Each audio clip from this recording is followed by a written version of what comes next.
Follow us on Twitter for new alerts, Instagram for videos and images, and the website for the latest news, views, and analysis. WIONews.com. World is one.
Resort is unique, the only one of its kind.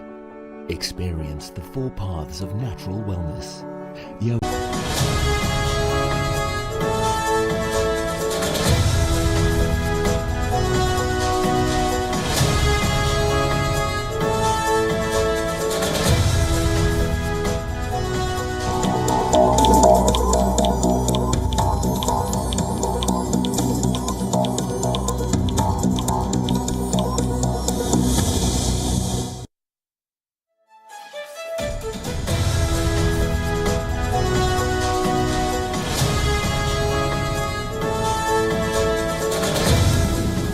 Hello and welcome. You are watching Gravitas with me, Molly Gambhir.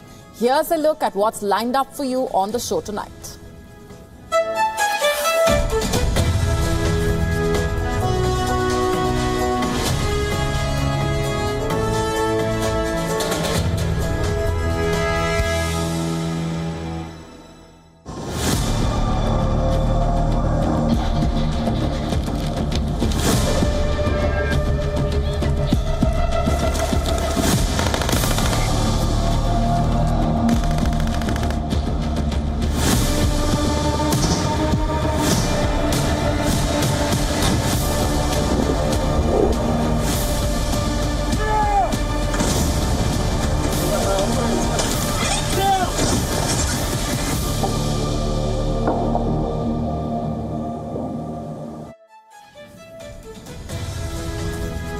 Our cover story tonight is about the business of private armies. You must have heard of the term mercenary.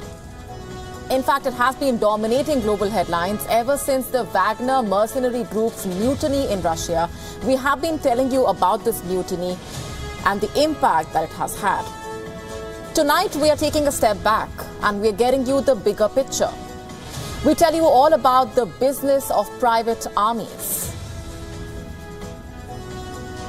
What are Japanese mercenaries doing in Ukraine?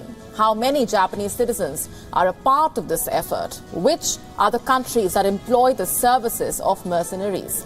We decode this and more over the next few minutes. Also on the show for you tonight, we tell you how South Korea is turning back the clock. We tell you all about a new age counting law which will scrap the traditional system. Why is Rishi Sunak using erasable ink pens, and why have these pens triggered a massive row? A lawmaker in Israel has been prevented from addressing the parliament while holding her baby. We tell you more. China's workers are dealing with the curse of 35. What is this curse all about? We get you the bigger story.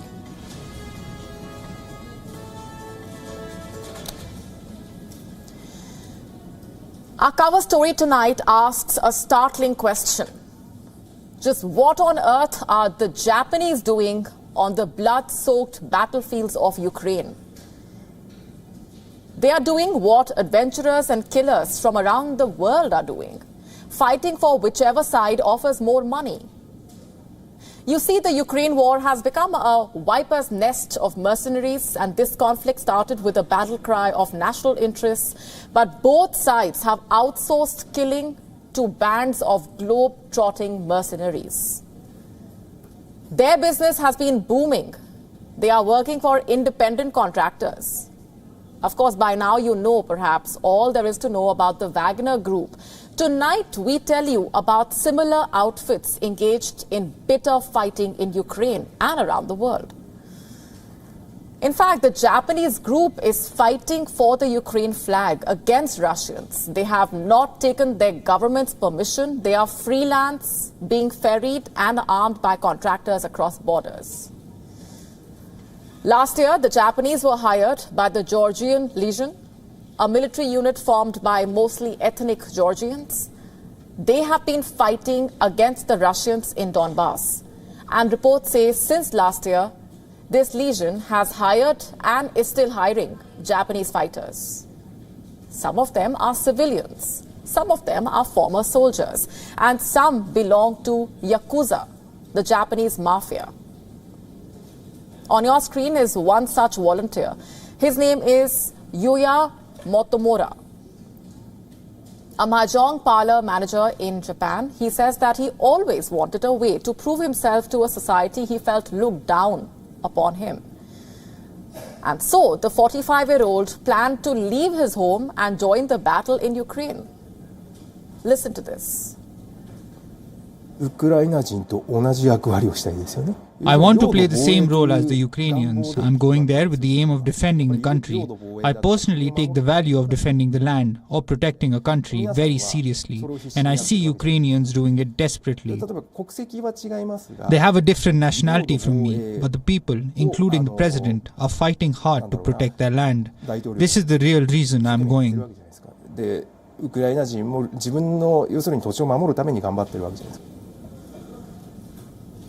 And like I said, Yuya Motomura is not alone. At least 70 other Japanese citizens have been identified, which suggests that their actual number must run into many hundreds. About 50 are former members of Japan's self-defense forces. What is this legion? It is essentially a foreign military unit of the Territorial Defense Forces of Ukraine. It was created on the 27th of February 2022, to be precise, to fight the Russian forces. In establishing this legion, Ukraine joined 90 other countries that have recruited legionnaires and raised foreign legions for decades now. You got that right. 90 other countries do the same. This legion comprises of several units that are made up of different nationalities. There is the Canadian, Ukrainian Brigade. It's made up of Canadian and British soldiers. There is Freedom of Russia Legion, which has former servicemen of the Russian armed forces. There is the Ichkerian Special Purpose Battalion, which consists of armed formations from Chechnya. And then there is the Russian Volunteer Corps, which consists of volunteers from Russia. There is a Pahonia Regiment of the Belarusian Volunteers, a Krym Battalion of Crimean Tatars, and a Polish Volunteer Corps, which is made up of Poles. And these were just a few examples. Overall, this international legion has enlisted soldiers from 27 countries, like the US, Australia, Germany, the UK, Mexico, France, Austria, Greece, Japan, Croatia, Serbia. And what does this tell you? That the Wagner Group is not the only private army fighting in Ukraine. There are countless others as far as this war is concerned. The question is, why do so many private armies even exist? What is the reason? First of all, because mercenaries are expendable. You see, they get paid, they know the risks, they don't have families to weep for them who go to the media. They don't ask questions, they just take the orders. They don't answer to a state but to their employer. They are motivated by profit. It is an easy transaction. transparency, political consent, human rights. Private armies are not bound by any of these, and that is why they thrive. In fact, the United States played a crucial role in establishing this very trend. During its global war on terror, America hired several military contractors to fight in Iraq and Afghanistan as a king of auxiliary force to the regular army, and chief among them was Academy, also known as Blackwater. It is a private military company formed by a former US Navy SEAL. Blackwater made headlines for war crimes in Iraq, like the 2006 killing of 3 guards at the Iraqi media network, the 2007 massacre of 17 Iraqi civilians in Baghdad's Nisour Square, and the 2008 killings of 14 unarmed civilians, again in Baghdad. You see, Blackwater was America's dirty works department, a tool to keep its Marines unblemished. And then we have Sadat International, the first and only private military company in Turkey, an extension of sorts of the Turkish security apparatus. Sadat International helps Turkey further its agenda in areas where the formal army cannot go without controversy. It operates in Islamic countries across West Asia and Africa, providing muscle, training, weapons, and advice to its clients. And the question is, where does international law even stand on this? The Geneva Convention criminalizes mercenaries, yet international bodies have done nothing to disband the private armies. And why is that? You see, because the most powerful countries are playing this dangerous game. And the UN Security Council members are busy building private armies themselves. The Wagner Group, now told to concentrate on its dozens of operations in Africa, is one of many.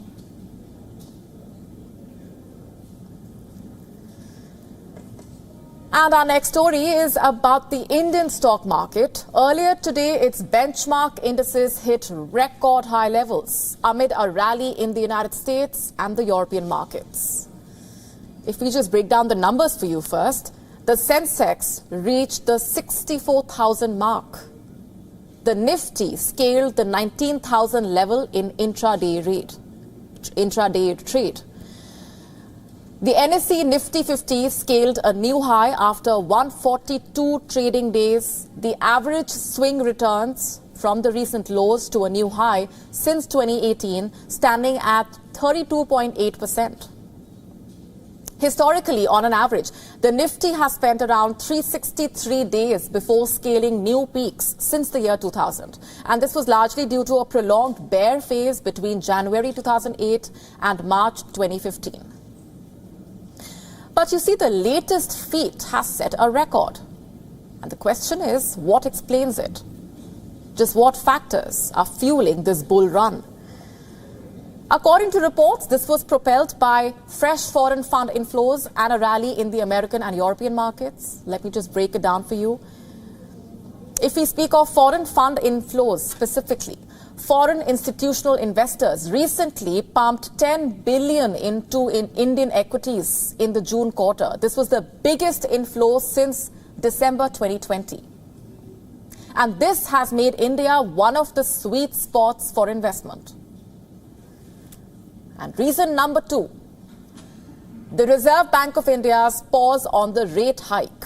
You see, the RBI has kept the key policy rates unchanged for the second time in the bi-monthly monetary review of the rate-setting panel on easing inflation, and this move by the central bank helped improve the market sentiment. Reason number 3, the global markers. Recent data revealing an unexpected strength in various sectors of the US economy. And this, in turn, indicates resilience that pushed back the possibility of a recession. And these developments depict a positive outlook for the global economy. The question is, how long can the market sustain this bull run? Experts at this point are optimistic. They are expecting positive returns for the Indian market for the next 12 to 24 months. They say that they will have some hiccups during the monsoon season, but things will catch up in the long run. And that said, what can be some of the worries that lie ahead? Analysts say interest rate uncertainty, global economic slowdown, also inflation woes are likely to play spoilsport in the medium term. Also, all eyes will be on the US Fed chair, Jeremy Powell's two-day congressional testimony starting on Wednesday, and this could potentially hint at a July hike, given the Fed signaled the possibility of more rate increases later in the year if inflation remained an issue. So all in all, the future for the Indian markets looks bright. That is, assuming that there are no hurdles. Let's now shift our focus to Sweden. You are hardly going to believe this, but in a shocking decision, Sweden has now granted a dangerous instigator permission to burn the Holy Quran. That is true. A man has been given the permission to burn the holy book of Islam near a mosque in Stockholm. You might think that only fascists burn books. But this is happening in a country that not only calls itself a liberal democracy, but gives lectures to the world on democracy. And to add insult to grievous injury, this comes during the Eid of the Hajj, Eid al-Adha. How has this happened? Let's just get you the details. The man in question is 37-year-old Salvan Momika. And he wants to commit this inflammatory sacrilege for no sane reason. In fact, he says, and I'm quoting, "I want to protest in front of the large mosque in Stockholm, and I want to express my opinion about the Quran. I will tear up the Quran and burn it." That's what he said. So why has the police even permitted such insane vandalism? You see, an appeals court stepped in after the police's ban was challenged in court. The court passed a ruling saying that the police was wrong to ban the protest. In fact, the court said that the order and security problems, quote-unquote, referenced by the police did not have a sufficiently clear connection to the planned event. And so, the vandal won the judgment. But let's just remind you here, this was not his first attempt. And what was his agenda? In January, a right-wing extremist burned the Muslim holy book outside the Turkish embassy. And this led to weeks of protests, also calls for a boycott of Swedish goods. It also caused an uproar in Turkey and several other Islamic countries. The Turkish President, Recep Tayyip Erdogan, slammed Sweden. This was among the reasons why Turkey has not permitted Sweden to join the NATO. Erdogan says that Sweden first needs to respect Muslims' religious beliefs and then talk about rights and beliefs. Swedish government does not need to mention the rights and freedom to us. If you really do respect rights and freedom, first you need to respect the Turkish Republic or Muslims' religious beliefs. If you do not show that respect, I'm sorry, you will not see any support from us regarding NATO membership issue. Swedish politicians have criticized the desecration of the holy book of a religion. But there are those who think that this is part of the right to freedom of expression. And so the question is, how can freedom of expression be extended to burning a holy book? The police clearly understands the repercussions. They have called in the reinforcements from across the country. But this is a dangerous, inflammatory act that will provoke protests from around the world. So we wish to emphasize on these words that every religion must be equally respected, and that means respecting the testament of every faith. Let me now ask you this. Do you wish you were a year or two younger? Do you wish you could turn back the clock, go back in time? Well, South Korea seems to be making that happen. How exactly? The country has passed a new age counting law. The new law will scrap the traditional system where a person was already a year old at birth. So just how will the citizens now calculate their current age? And will this new law make South Koreans younger? What is this law all about? Let's break it down for you. South Koreans will now end up becoming a year or two younger. Because of the new age counting law, the law aligns the nation's two age counting methods with the international standards. 내년이면 30인데 I'm supposed to be 30 next year. But with this new age system, I became 2 years younger. It's just great to feel like you're getting younger, and I feel a bit of distance from becoming 30. I'm so happy that I can celebrate this year's birthday once again in younger age. And just how does the law work? It essentially removes the first traditional system, which says that a person turns 1 at the moment of birth. The system basically also counts the time spent inside the womb. And the new law also scraps the second age counting system. This might seem a little bizarre, but the system ages a person on the first day of January. And South Korea has now decided to switch to age counting based on birthdays. The president, in fact, pushed for the change and said that the traditional methods created unnecessary social and economic costs, quote unquote.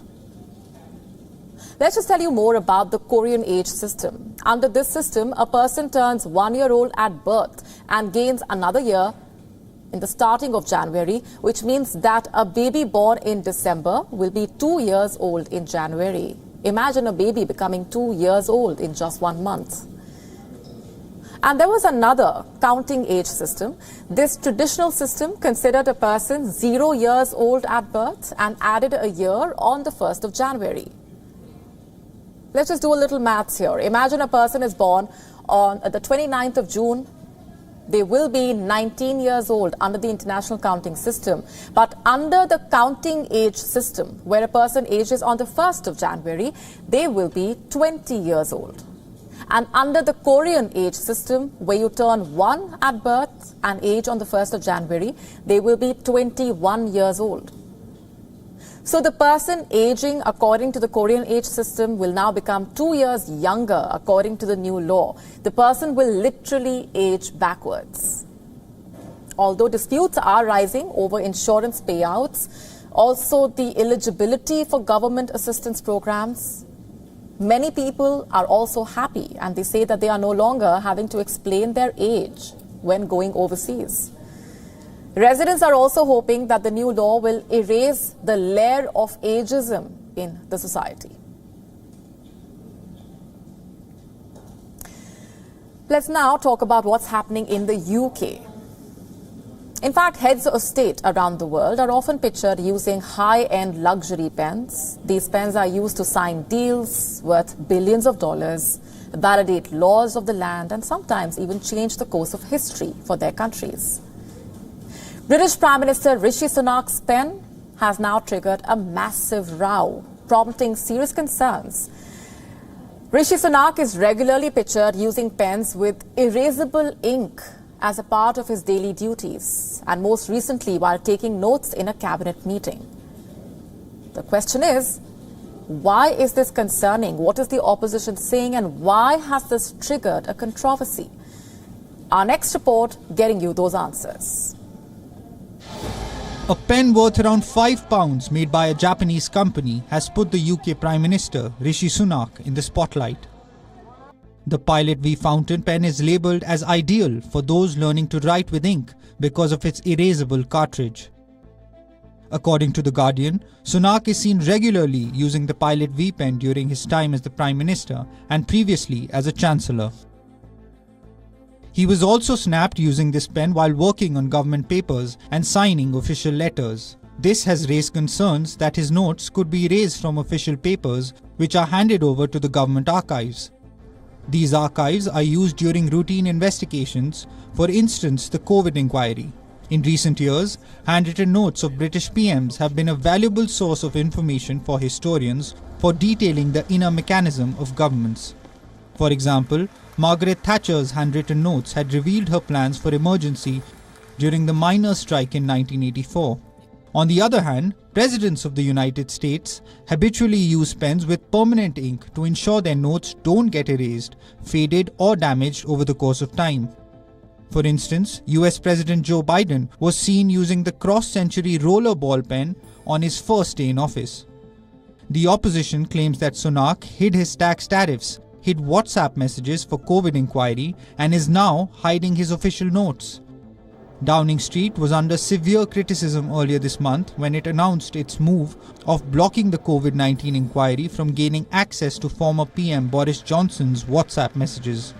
The Sunak-led government was also accused of concealment culture after it placed a record number of blocks on freedom of information requests in its first 3 months. However, insiders from 10 Downing Street have claimed that these pens are provided by the civil service and are used across the cabinet. Sunak's press secretary has claimed that the Conservative leader has never even used the erasable function of the fountain pen, and neither does he plan to do so. Opposition leaders have said that trust in the Conservative politicians is at an all-time low in the country. They have also voiced that a Prime Minister signing official documents using erasable ink further wipes away the public's confidence in politicians. Bureau Report, WION World is One.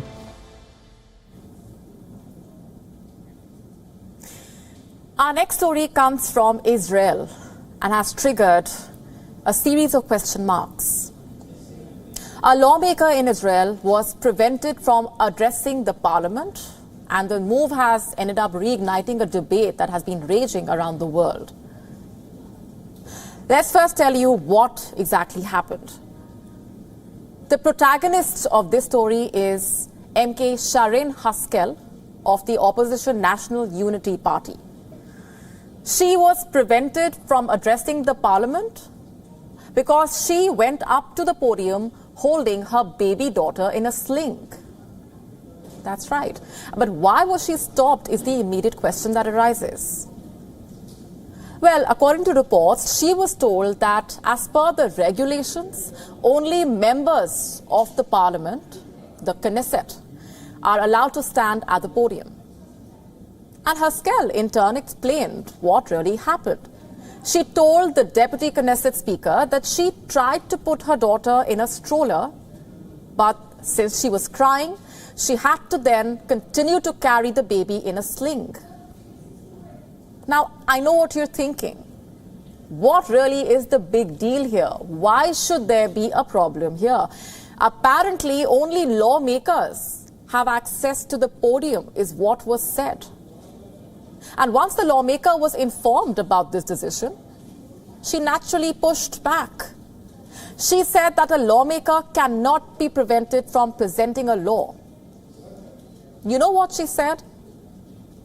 These were her words. Ultimately, children are part of us. It cannot be helped. There are also mothers who at the end of the day are both workers and mothers, and they should be allowed. But the question is, why should she even have to make such a statement? Why should she have to explain what went on, and which era are we living in anyway? So what if she was holding her baby? 13 years ago, Licia Ronzulli breastfed her daughter in the European Parliament in Strasbourg. In the year 2012, Yolanda Pineda of the Socialist Party of Catalonia also took her baby into Spain's upper house of Parliament. In January 2016, Spanish MP Carolina Vescanza from the Podemos We Can party took her baby inside the parliament, and there were mixed reactions. She was criticized, but also applauded. The move was celebrated as well. In August 2018, a German state MP was told to leave during a vote due to the presence of her 6-week-old son. Madeleine Henfling attempted to participate in a vote while carrying her 6-week-old son in a baby sling. In November 2021, Labour Party legislator Stella Creasy was told she could not bring her 3-month-old baby into the House of Commons. Here's what happened in the year 2018. Then New Zealand Prime Minister Jacinda Ardern made history as the first world leader to attend the United Nations General Assembly meeting with her baby in tow. And just recently, Italian lawmaker Gilda Sportello became the first politician to breastfeed in the country's parliament. So there have been a series of cases with mixed reactions, but there has been a common thread running through them. What is even the big deal? If one can take their work back home, why can't they be allowed to feel at home while at work? Also, why should female politicians have to think twice before getting their baby along to their workplace? Isn't it high time that this is normalized? Think about it. Moving on for now, last year, Uzbekistan said cough syrups manufactured in India had poisoned 19 children. And now, as per Reuters, there are more details that are emerging about these cough syrups. That the manufacturer has been caught using a toxic industrial-grade ingredient instead of a legitimate pharmaceutical version. Which toxic ingredient did they actually use? And what kind of action has been taken against the manufacturer? Our next report getting you the complete story. Marion Biotech, a company based in the northern Indian state of Uttar Pradesh, has been in the news. Last year, Uzbekistan said that cough syrups manufactured in India had poisoned 19 children. And now, as per a Reuters report, sources have told the agency that the manufacturer used a toxic industrial-grade ingredient instead of the legitimate pharmaceutical version. According to the Reuters report, Marion Biotech bought an ingredient called propylene glycol. Although the substance is necessary to make cough syrups, the problem is that the company bought an industrial-grade substance instead of a pharmaceutical grade. Maya Chemtech India, which sold the ingredient, said that they did not know that Marion was going to use it to make cough syrups. They were not told what it was going to be used for. Experts say industrial-grade propylene glycol is used in liquid detergents, antifreeze, paints, and pesticides. According to Uzbekistan's health ministry, Marion's cough syrups contained large amounts of diethylene glycol and ethylene glycol. These are substances not meant for human consumption. Experts say that DEG and EG are used as a substitute for propylene glycol, as they are cheaper. The WHO says that in 2021, when prices of propylene glycol had spiked, suppliers had started to mix cheaper toxic liquids with the legitimate chemical. What about action against Marion Biotech? So far, authorities have cancelled the company's license. 3 employees have been arrested, and warrants have been issued for the arrest of 2 directors. Last year, another Indian-manufactured cough syrup reportedly killed at least 70 children in Gambia. The syrups were yet again contaminated with toxins. Tainted cough syrups made in Indonesia were linked to the deaths of more than 200 children there. The deaths prompted an international inquiry into the pharmaceutical supply chain, and India has now made it mandatory for companies to have their cough syrups tested before export from June. Bureau Report, WION, World is One. India and the United States are working on their most ambitious space venture yet. This was announced during the Indian Prime Minister Narendra Modi's recent state visit to the United States. This report by our correspondent Siddharth MP telling you about the proposed India-US mission to send an Indian astronaut to the International Space Station. Take a look. The year 1984, the only instance when an Indian ventured out into space. Wing Commander Rakesh Sharma was the first Indian astronaut. During the space flight, हमें आधे घंटे का वक्त दिया हुआ है. हमने 5 astronauts चुने हैं. He was a participant in a Soviet-led intercosmos mission. Back then, India was in the process of developing its own space-faring rockets. Cut to 2023. India has a fleet of 4 rockets and launches a mission almost every month. India is also working on its own program to send a crew of Indian astronauts to space and bring them back safely. All of this using India's own technology and capabilities. India is working on the ambitious Gaganyaan mission, which aims to send a crew of Indian astronauts to space. So how far have we come so far? We have traveled quite long. For the last 4 years, we have been working on this project for building the capability. The first and foremost is bringing the rocket to a human-rated capability. I think nearly achieved. We have tested all the modules of the propulsion to prove that it is reliable and safe.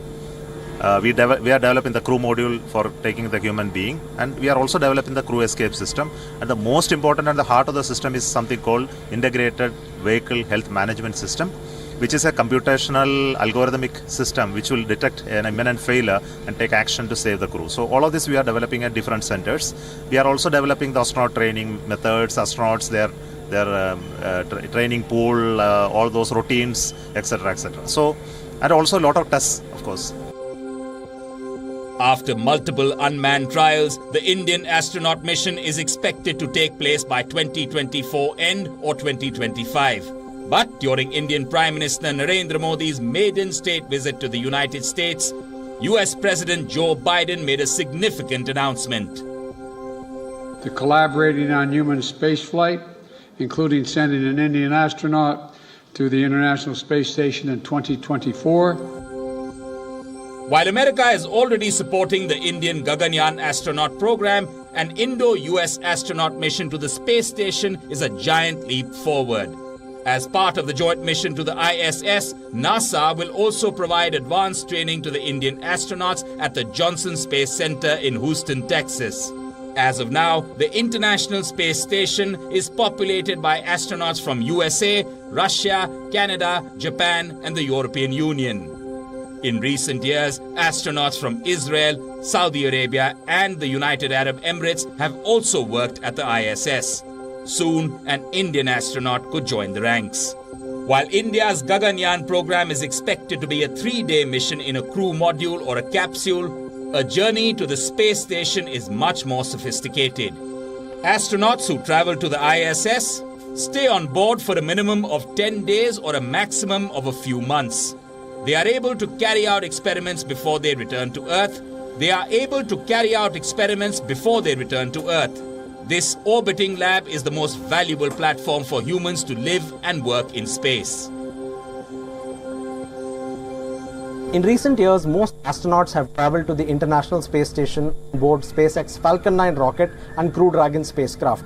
In 2024, when India and the US undertake their maiden human spaceflight venture, they'll be using the same vehicle, and it will also mark the foray of an Indian astronaut into space after a break of more than 40 years. Let's keep in mind that this particular mission between India and US space agencies ISRO and NASA is expected to be a precursor to India's own indigenous human spaceflight program known as Gaganyaan, which is expected to take flight by early 2025. By going to the International Space Station, Indian astronauts will be learning valuable lessons and gaining extremely valuable experiences, both of which will serve the Indian human spaceflight program in the years to come. From Chennai, Siddharth MP, WION World is One.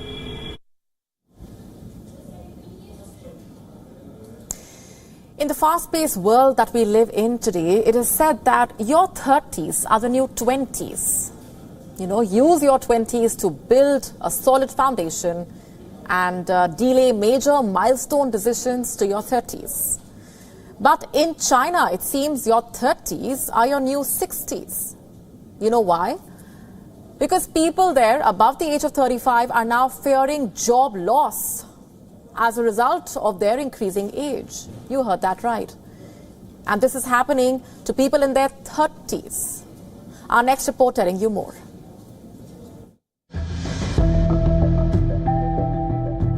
The birthday gift that the Chinese in their 30s are receiving is a curse. The curse of 35. So what is this curse? Well, you hit 35 and a crippling fear takes over. The fear of losing one's job. But why is this happening? Well, the answer lies in the fundamental principle that markets work on profits. It is profitable to hire younger people who are willing to work more at a lower pay. But there are more factors to play here.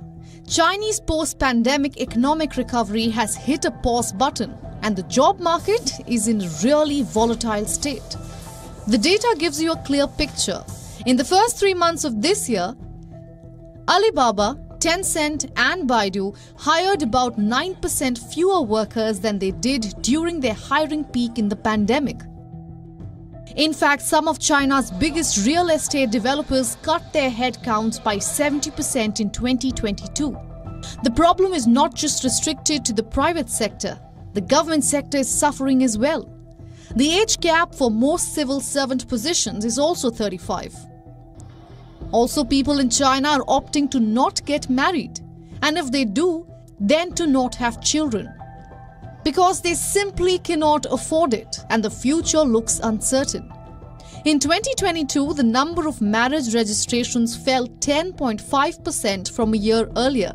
This was the lowest figure since China began disclosing the data in 1986. The country's population shrank for the first time last year since 1961. On top of that, the government is considering raising the retirement age. So while at 35 you're incompetent to work, at 60 you're too young to retire. Experts say the next few years will be the most challenging for China. It is estimated around 50 million people from 16 to 40 could be unemployed by 2028. All of this comes amid the backdrop of the demographic crisis facing the country.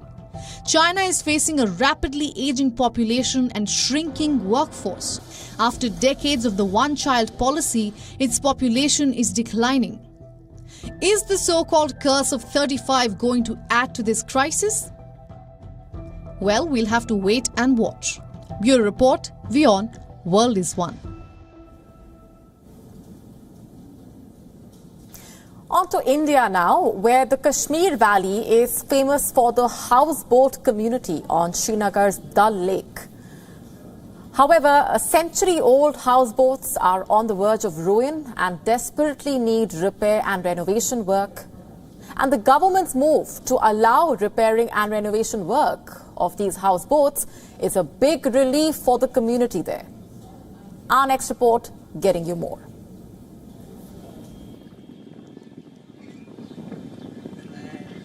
Houseboats are one of the main attractions for tourists coming to India's Kashmir Valley. Built during British rule in 1883, the century-old houseboats industry on the world-famous Dal Lake gasps for survival. Since the government had banned repair and renovation work of these houseboats some 50 years ago.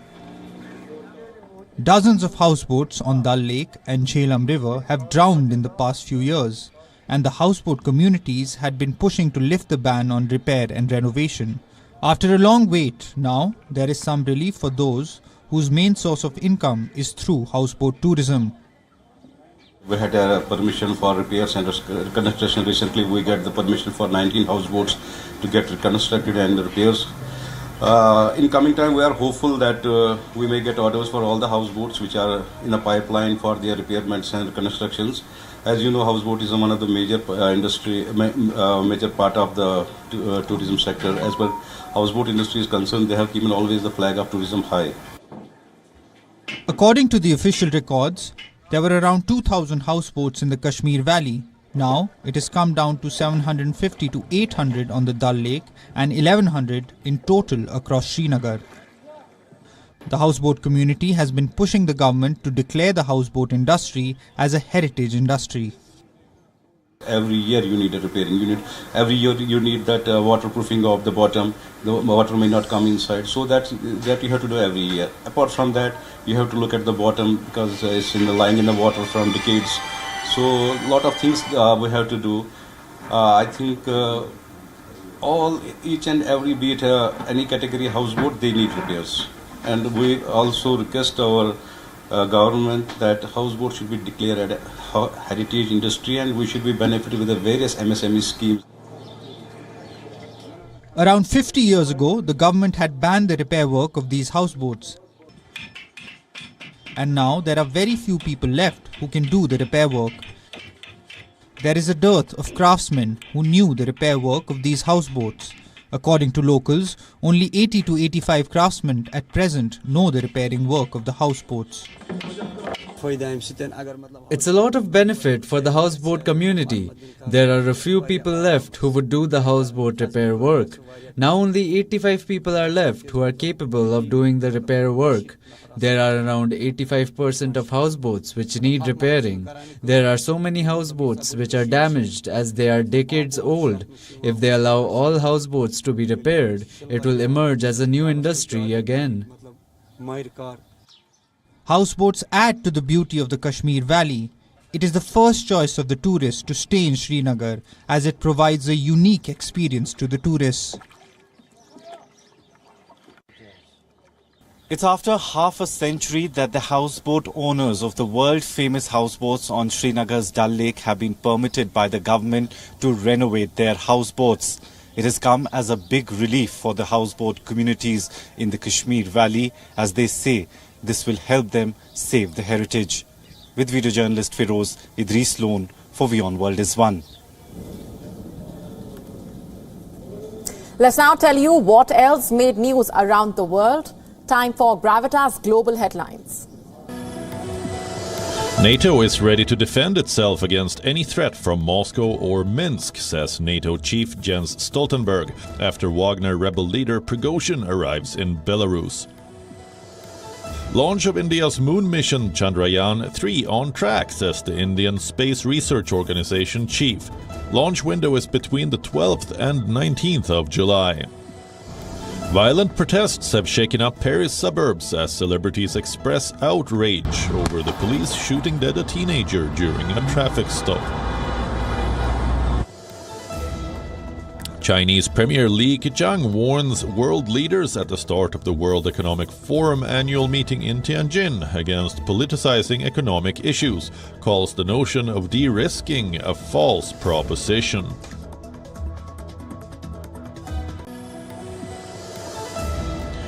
Swiss banking group UBS plans to cut 35,000 jobs at Credit Suisse, more than a half of its workforce, as part of the emergency rescue takeover of its rival in March. A parliamentary committee in Australia has recommended a phased ban on all advertising for online gambling within the next 3 years. The move comes after rising concerns about the destructive impact of online gambling on communities and the culture of sport. The United States is considering imposing new restrictions on the export of artificial intelligence chips to China. According to the Wall Street Journal, the Commerce Department may halt shipments of chips made by companies like Nvidia and AMD to customers in China as early as July. Poland receives first shipment of US-made advanced Abrams tanks as the country boosts its military capabilities in light of Russia's war in Ukraine. World number 1 Carlos Alcaraz is the first men's top seed at Wimbledon not named Roger Federer, Rafael Nadal, Andy Murray or Novak Djokovic since 2003. Four-time Grand Slam champion Iga Swiatek is the women's top seed.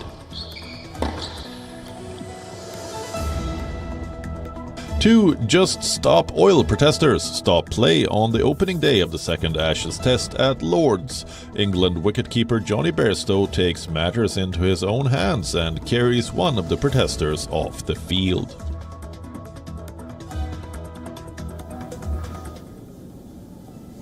With that, it's a wrap on this edition of Gravitas Tonight. We are leaving you with Gravitas images. Thanks very much for watching.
वाली खुशी के लिए एक ख्याल ही काफी है। ईबिक्स cash हर खुशी के लिए काफी है।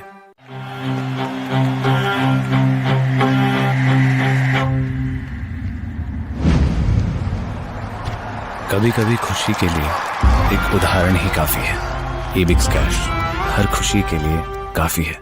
WION Health Resort is unique, the only one of its kind. Experience the 4 paths of natural wellness: yoga, Ayurveda, acupuncture, and naturopathy. Each uniquely customized program improves the whole person to make every person whole. Come to WION Health Resort. Make your reservation at yowan.com. After the collapse of the Kherson Dam and the deluge caused, fighting intensifies between the Ukrainian and the Russian forces. As the much talked